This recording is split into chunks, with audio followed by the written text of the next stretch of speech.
Hello friends, நம்ம இன்றைக்கி பார்க்க போகிறது உருண்டை குழம்பு. கடலைப்பருப்பை தண்ணியில் 1.5 மணி நேரம் ஊற வச்சு நைஸாக அரைச்சி எடுத்துக்கணும். அதில் கொஞ்சம் ஜீரகம், கொஞ்சம் வெள்ளைப்பூடு, கொஞ்சம் வெங்காயமாக போட்டு நல்லா அரைச்சி எடுத்துக்கணும் நைஸாக. இந்த மாதிரி பதத்தில் எடுத்துட்டு அதே சமயத்தில் நம்மளுக்கு குழம்புக்கு தேவையான தேங்காவையும் அரைச்சி எடுத்துக்க போகிறோம். கொஞ்சம் தேங்காய், கொஞ்சம் வெங்காயம், கொஞ்சம் வெள்ளைப்பூடு போட்டு நல்லா அரைச்சி எடுத்துக்கிறோம். நம்ம கடலைப்பருப்பு ஊற வச்சு நல்லா நைஸாக இந்த மாதிரி ஒரு உருண்டை பிடிக்கிற அந்த ஷேப் மாதிரி நல்லா அரைச்சி எடுத்துக்கிறோம். தேங்காவை நல்லா கொஞ்சம் தண்ணி ஊற்றி கொஞ்சம் நைஸாக அரைச்சி எடுத்துக்கிறோம்.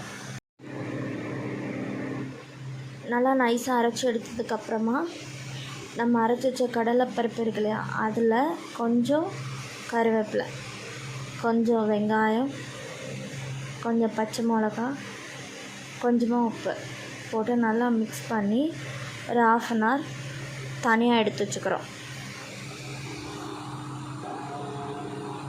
முக்கியமாக போட வேண்டிய பொருள் காயம்.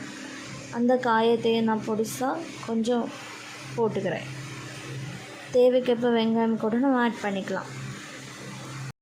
குழம்புக்கு கொஞ்சம் புளி, கொஞ்சம் இந்த மாதிரி கொஞ்சம் புளி கொஞ்சம் எடுத்துக்கணும். அதுக்கப்புறம் கொஞ்சம் வெங்காயம், கொஞ்சம் தக்காளி. புளியை கொஞ்சம் நேரத்துக்கு முன்னாடியே தண்ணியில் ஊற போட்டுடணும். சுடு தண்ணியில் தான் போடணும். போட்டு ஊற வச்சுக்கோங்க. அதுக்கப்புறம் கடாயில் எண்ணெய் ஊற்றி தாளிப்புக்கு தேவையான எல்லாமே போட்டு அதுக்கப்புறம் கொஞ்சம் வெங்காயம், 2 தக்காளி இதெல்லாமே போட்டு நல்லா கோல்டன் ப்ரௌன் வர வரைக்கும் வதக்கி எடுத்துக்கிறோம். குழம்புக்கு சேர்க்க வேண்டிய கொஞ்சம் குழம்பு மிளகாத்தூள் அதையும் நான் ஆட் பண்ணிக்கிறேன். ஆட் பண்ணி நல்லா வதக்கி எடுத்துக்கிறோம்.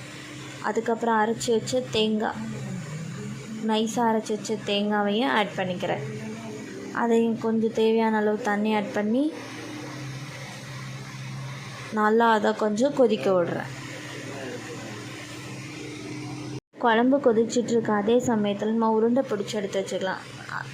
அந்த இதை கொதிக்க வேண்டிய அந்த குழம்புல கொஞ்சம் உருண்டையாக பிடிச்சி அந்த கடலைப்பருப்பு மாவை நம்ம கொதிக்கக்கூடிய அந்த குழம்புல ஆட் பண்ணுறோம். நல்லா கொதித்து வரட்டும்.